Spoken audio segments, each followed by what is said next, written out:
Hello and welcome to the SIWI Sofa, where we sit down with the array of water-related experts that are joining us this week in Stockholm for the World Water Week. And this session is called the AgWater Challenge, Corporate Progress and Learnings. And joining me, we have Lindsay Bass, the Manager of Corporate Water Stewardship at WWF US, and Kirsten James, Director of California's Policy and Partnerships, also known as Ceres. Welcome to the SIWI Sofa, good to see you again. And we'll perhaps start with you, Lindsay. Could you perhaps tell us a bit about the AgWater Challenge and why WWF is focusing on addressing water stewardship in agricultural supply chains? Is this something that you consider critical to WWF's mission? Yeah, thanks, Eric. So the AgWater Challenge is a collaborative initiative that we launched last year in partnership with Ceres. And with a whole host of food and beverage companies to really call attention to and encourage leadership and new and improved commitments in sustainable sourcing that address water risk and help to promote greater transparency. And for WWF, you know, the work that we do with businesses that focuses on really helping companies understand water trends and how water flows through their business and how it impacts their business, and the risks that exposes them to is kind of a key pillar of our work. And in those efforts, one of the things that we notice companies doing is tending to focus predominantly on the water risks that manifest where they have the most influence, so in their direct operations. And one of the things we really want to encourage them to do is to begin to look beyond the fence line. So we know that within companies, especially the food and beverage sector, the majority of their water footprint is in the agricultural inputs that they source to produce the products that they provide to consumers. And so there's a huge opportunity for them to influence the sourcing of those ingredients. And when it comes to water, agriculture uses, on average across the globe, 70% of the world's water. And so you can't have a sustainably sourced ingredient unless you're really addressing water in a very holistic fashion. So within the water stewardship work that we do, we want to challenge companies to look at that intersection and make sure that as they make those sustainable sourcing commitments, that they're doing so in a way that also holistically integrates water into that work. And that's really been the focus of the challenge, and that helps us achieve our conservation mission, and also helps companies reduce the risks that their business is exposed to. It makes those supply chains more resilient. Very good. And Kirsten, your organization, Ceres, works both with large investors and coalitions of companies on water policy in California. How do these efforts come together through the AgWater Challenge? Yeah, so just to share who Ceres is, since some folks might not be familiar with our organization. So we're a sustainability nonprofit. We've been working with capital market players, investors, and companies on solutions and opportunities around key sustainability issues for the last 30 years. So issues like pollution, climate change, energy, and then more recently, probably over the last decade, I would say, we've gotten really engaged around water resources and water management, really recognizing that there is a really large risk to these capital market players around water scarcity, water pollution issues. So about a decade ago, we really started to dive in on this issue and engage our networks working on water management and trying to mitigate some of these risks. And obviously, as Lindsay mentioned, with the agricultural sector, using approximately 70% of the freshwater resources globally, we've really seen a need to engage with this sector in particular. And of course, these players are both at severe risk, but also contributing significantly to water scarcity issues. So by engaging them, they have tremendous reach throughout the supply chain and influence throughout the supply chain. So we really see that challenging the agricultural sector can really lead to some great strides on water management and mitigating this water risk. So we work, I'd say, through sort of three of our work streams to really get at this issue that really relates to challenging agricultural-related companies to doing more. So first is through research and analysis. So back in 2015, we released the first version of our Feeding Ourselves Thirsty report. And what this analysis does is it looks at publicly disclosed data around water management. And in this case, it was 37 leading companies, all agricultural related. We looked at beverage companies, we looked at meat companies, ag product companies, and packaged food companies. And we looked at their disclosed data and how they were or were not addressing water risk and how they were moving forward on water management. And so we benchmarked these companies against another on a 0 to 100 point scale. And it was a wide range, we found, of what folks are doing on water management. It ranged from 1 point on a 100-point scale to 70. And so even those that are making great strides, there's still a lot of room for growth. So hence, challenging these companies to do more through the AgWater Challenge. I'll also mention our investor network. So Ceres works with a network of investors representing approximately $15 trillion in asset under management. And we're really seeing these investors starting to ask more in-depth questions about water management.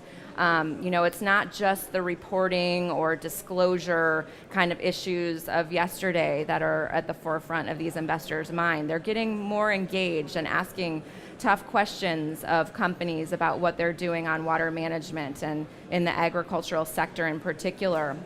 A recent example, we've seen a lot of engagement around the meat industry, and with Tyson Foods as an example, investors were asking a lot of questions around what they were doing on water management, and as a result, Tyson committed earlier this summer to working with WRI on setting water and climate targets. And then the third sort of bucket of work that I'll mention is our policy work. So this is the understanding that policy engagement needs to be part of the discussion. We need to look beyond the four walls, the operations, the supply chain, and really create great change by driving smart water management policy. So I'll talk about it further later, but this is a key part of the AgWater Challenge as well, our policy work. It's a component that companies can commit to through the challenge of really engaging and advocating more for smart water management. I mean, you work with companies and investors in California, and you've been through a pretty extreme drought recently. How has that affected thinking on managing agricultural risk and water-related risk? Right, so yeah, we're coming out of a 6-year epic drought in California followed by torrential rains. So we're facing these two extremes and we need to manage for all scenarios. So, we've seen a lot of on-the-ground case studies of water risk in reality. Just in 2016 alone, one of the main drought years, University of California at Davis estimated approximately $600 billion in loss in farming and related industries because of the drought. So those are real numbers that we're starting to see. We're seeing companies like Campbell's reporting their carrot business, seeing losses. So we're seeing these real risks on the ground. And so Ceres, back in 2015, we launched a program called Connect the Drops, and it's engaging with companies with the understanding that they can't do this alone. We can't have sustainable water management in California by a few leading companies doing what they can in their operations and supply chain, that they actually need to talk to our California decision makers and get smart water policy moving forward. So a great example is Driscoll's Berries. So this motivated a lot of our work, actually. Driscoll's Berries is a leading global producer of berries, and their CEO, Miles Ryder, really recognized that groundwater depletion was a key risk to the longevity and stability of his business. And so he started engaging in 2014 around a Sustainable Groundwater Management Act in California. Believe it or not, California is often thought of as the most progressive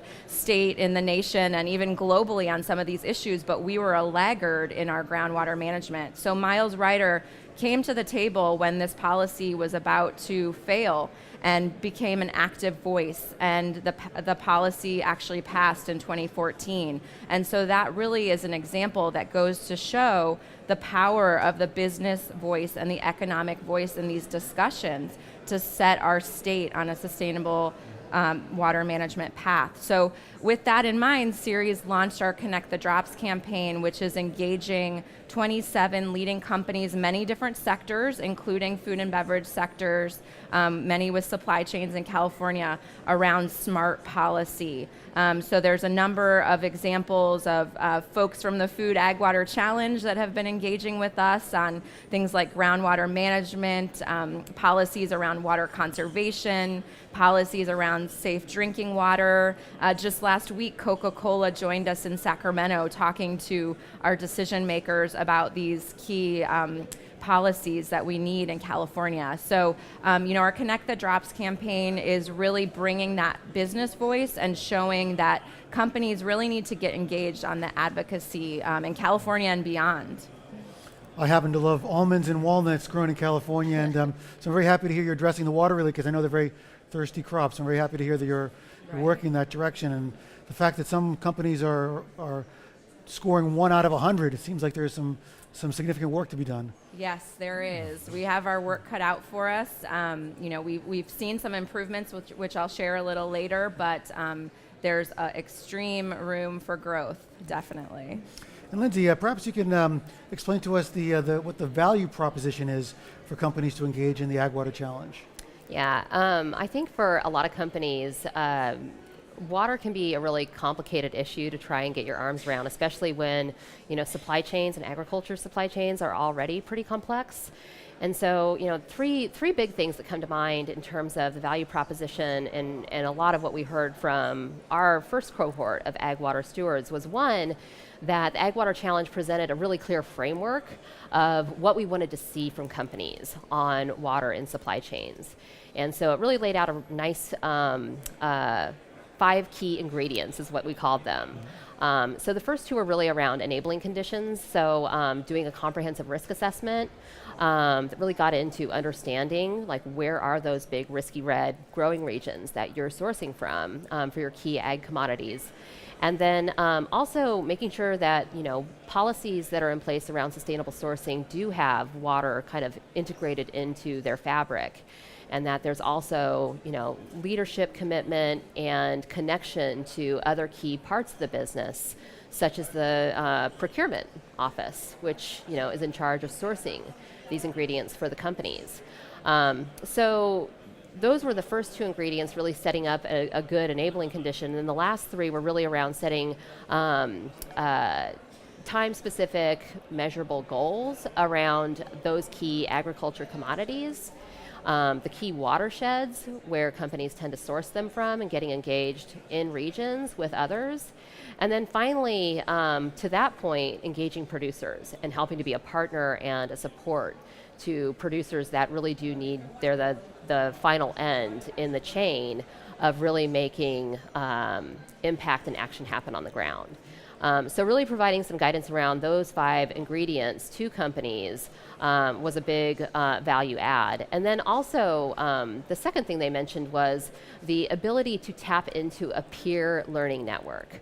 So, we were challenging them to look at their existing commitments and to set new, bold commitments, kind of address those gaps that were identified in feeding ourselves thirsty.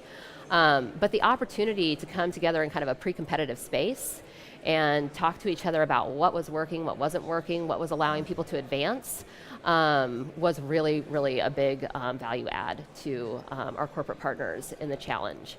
And then lastly, I think what we heard from companies was that this was an opportunity for them to get clear on what can they tell about the progress that they are making? What do external stakeholders want to know more about? So to Kirsten's point about, investors asking hard questions, a lot of companies tend to be hesitant to share their journey. They want to talk about when they've hit their targets, when they've achieved success.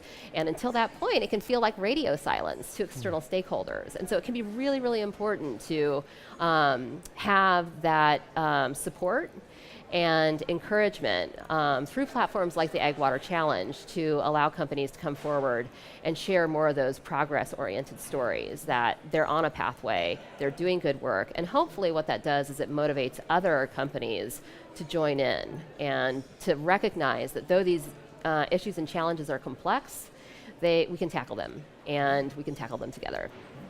So from this first AgWater Challenge cohort, and the progress they've made in these 5 ingredients, is there any aha moments you can share with us? Yes, of course, there's always aha moments. But certainly, when we circled back around and checked in with our first cohort, and I want to recognize the fact that we had 7 companies that were recognized as AgWater Stewards for either their existing commitments or new and improved commitments that they made. And they represented $123 billion in net annual revenue.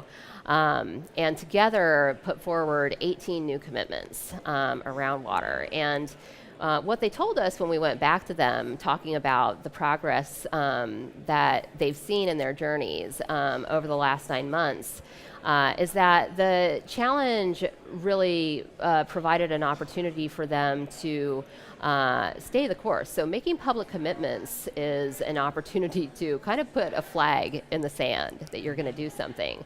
And so as they saw changes in the business or transitions happened, that allowed them to kind of, use their commitments as a North Star and to continue to make progress even through some of the obstacles and challenges that were thrown their way.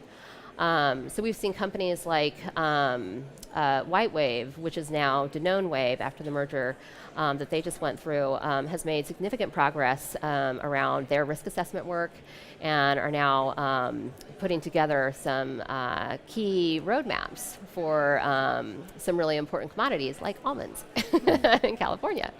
But we've also seen companies talk about the power of partnerships. So those companies that are playing in some of those higher level ingredients where they're getting into those commitments and goals around their agriculture commodities, their watersheds, and supporting producers have said, this is not work that they can dictate.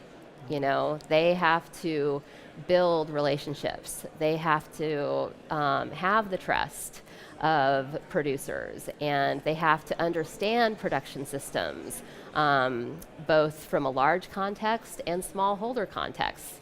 And those are very, very different. And so it really requires a lot of local partnerships and local expertise and understanding that they have to bring in to be successful. So it's that recognition that these challenges are bigger than any one of us. And so it's all of us working together in these risky growing regions to really make sure that water is sustainably managed. And then finally, I think the last key point that was an aha for a lot of companies was this notion of you can't address any one issue in isolation. So the AgWater Challenge was all about integrating water into sustainable sourcing work. And that's where the real power of the message comes through, is in that integration. Because that's the way that producers look at these sustainability issues. They can't just focus on carbon. They can't just focus on water. They have to look at the whole picture. And so the ability of companies to use the challenge to make sure that water was really holistically integrated into that picture made for a better message to producers. Very good. Kirsten, can you give us some tangible examples of how the AgWater standards are helping to influence policy around water and their supply chains in California through your Connect the Dots program that you mentioned earlier? Can you expand upon that a little more, perhaps? Sure. So as Lindsay mentioned, there were 7 companies that made commitments through the AgWater Challenge. I'm happy to say that 4 of those are now Connect the Dots members. 2 WhiteWave and PepsiCo came on as a result of the challenge. So in total, we have 27 companies in Connect the Drops through a variety of sectors, engaging on key policies under the umbrella of maximizing our local water supplies. So some recent examples, we've engaged on California's water conservation framework. So you probably have heard that California had a mandatory 25% conservation reduction under the drought. Now that the drought has subsided, that's no longer in effect, but Governor Brown in California and his state agencies recognize that we can't go backwards. In California, we're going to have more droughts. Climate change is going to, put a further wrench in the situation. And so we need to prepare for these extreme situations because frankly, we don't want to see another 25% emergency conservation regulation. We want to be prepared so that we don't have to go there down this emergency pathway. So with Connect the Drops companies, we engaged with the state on sort of what's next for water conservation in California. So back in December, we worked with a number of our Connect the Drops companies providing input into this framework. What's reasonable, what's realistic, what's being done, and helping inform the process. Back in April of this year, the governor and his agencies released this framework. And so now we're working with our Connect the Drops companies to get this framework into law so that we can move forward and have the momentum of the conservation. We met the challenge in California, meeting that 25% target. How can we continue that? How can companies contribute to meeting some of these longer term goals? So right now we're working on that framework and getting that into law.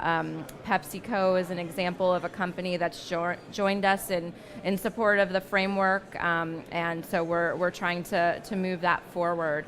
Another example that we're working on this year, it's hard to believe in the 6th largest economy in the world, California, that we have over 1 million people in the state without safe drinking water. Pretty hard to believe, but it's a fact. And so, a lot of the consumers and employees of these companies are impacted, and a lot of the reason for this unsafe drinking water is nutrient pollution. And so we are working with our Connect the Drops companies to step up to the plate and be part of the solution. So we've seen folks like Coca-Cola, who's part of the AgWater Challenge, and PepsiCo as well, join us pushing for clean water legislation in California. So those are a couple examples. We're also very closely following implementation of the Sustainable Groundwater Management Act and ensuring that that's on a good path forward. We're also looking at funding measures. Proposition 1 in California put forward a lot of dollars to fund important water projects in California back in 2014. How can we make sure that money is spent appropriately and efficiently? And so our Connect the Drops companies have engaged there and talking about things like, instead of building new reservoirs and surface water storage that has its own issues, how can we funnel some of those funds to groundwater replenishment projects, which a lot of companies are doing on-the-ground pilot work around. So thinking for smart, creative ways of how we can engage Connect the Drops and the companies to drive funding in the right direction is another recent example. And they can even bring together Pepsi and Coke. So there is hope. We can all get along. Yes, exactly. So the AgWater Challenge, and it's an important part of Ceres' future work on agricultural supply chains then. Yes, definitely. I mean, as mentioned earlier, the agricultural sector has such massive reach globally, has such influence in the supply chain, so we really need to continue working with this sector, challenging this sector through version 2.0 of the AgWater Challenge to move the dial. And through Ceres work, some things just to note that are upcoming. We're doing a refresh of our Feeding Ourselves Thirsty. It should be released in the next week or so, so please stay tuned for that. And just to give you a sneak preview of what we're seeing, again, we're benchmarking leading companies. This time we're up to 42 companies that we're looking at in the agricultural sector, beverage, packaged food, meat, and egg products. And again, on that 0 to 100 point scale, the good news is we're seeing some improvement, on average about 10%. We've seen some improvement in the meat sector, packaged food sector in particular, but unfortunately there is still a long way to go. We have companies now at 0 points out of 100, unfortunately one in my backyard in California. So we still need to work with these companies through Feeding Ourselves Thirsty, and you'll see some of those findings in the next few weeks, but there's still a lot of room for growth. We'll also be working a lot with our investor network. So our investor hub is a offshoot of our investor network at Ceres, and the Investor Water Hub are folks that are institutional investors that are particularly interested in water management and water risk. So in the coming month or two, we'll be releasing sort of a guide, a how-to on how investors can really look at their portfolios and comprehensively understand the water risk associated with those portfolios, and ask the right questions. So our Water Hub is really engaged in sort of honing in on what are the key questions and how can they engage with companies in the future to understand these challenges and help drive solutions.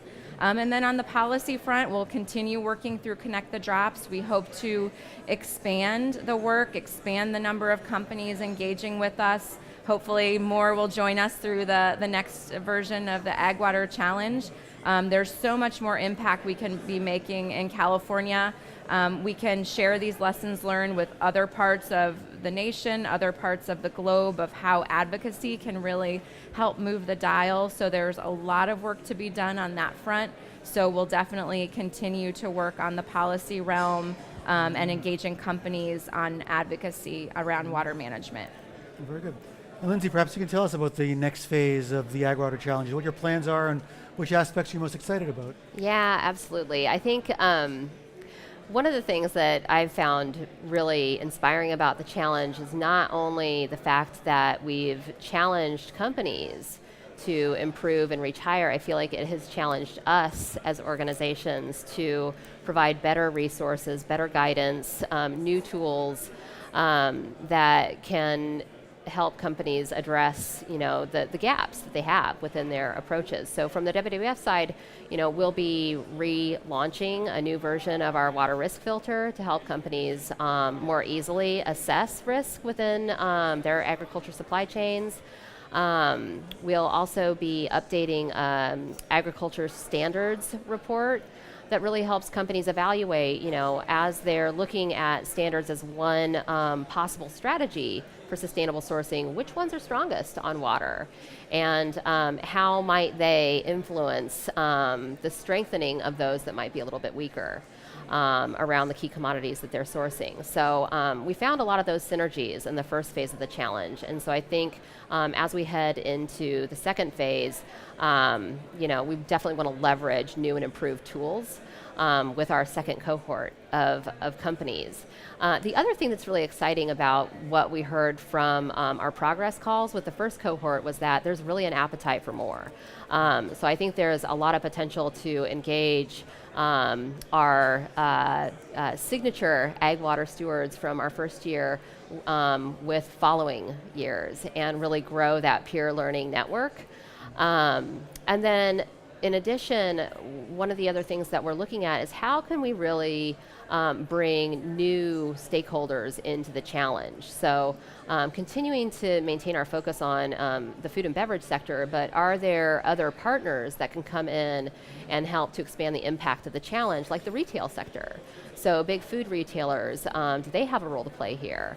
As well as key platforms that are really operating in particular regions, these big growing regions, where they're really trying to drive companies to take action and make commitments, things like field to market, the Midwest Row Crop Collaborative. Are there ways to align with some really big, powerful platforms that will help companies see even greater impact through their AgWater commitments? So I think there's just a huge amount of potential as we move forward. We continue to learn through this process. I think the companies learn a tremendous amount. And what's also nice is that the process is flexible enough that you can have leading companies that are learning things through this effort. You can also have companies that are down in that lower quartile, that haven't really broached into these issues, that can come in, get value out of it, and begin to get a foot on that ladder towards becoming leaders in this space and definitely stewards for the resource. Very good. Well, I want to thank the both of you for joining me here on the sofa and making me feel slightly better about my almond addiction. Hopefully it'll get even better as time goes by. So thanks very much, and best of luck with the AgWater Challenge. Thank you so much. Thank you. And thank you for tuning into the SIWI Sofa. Stay tuned for more episodes throughout the World Water Week.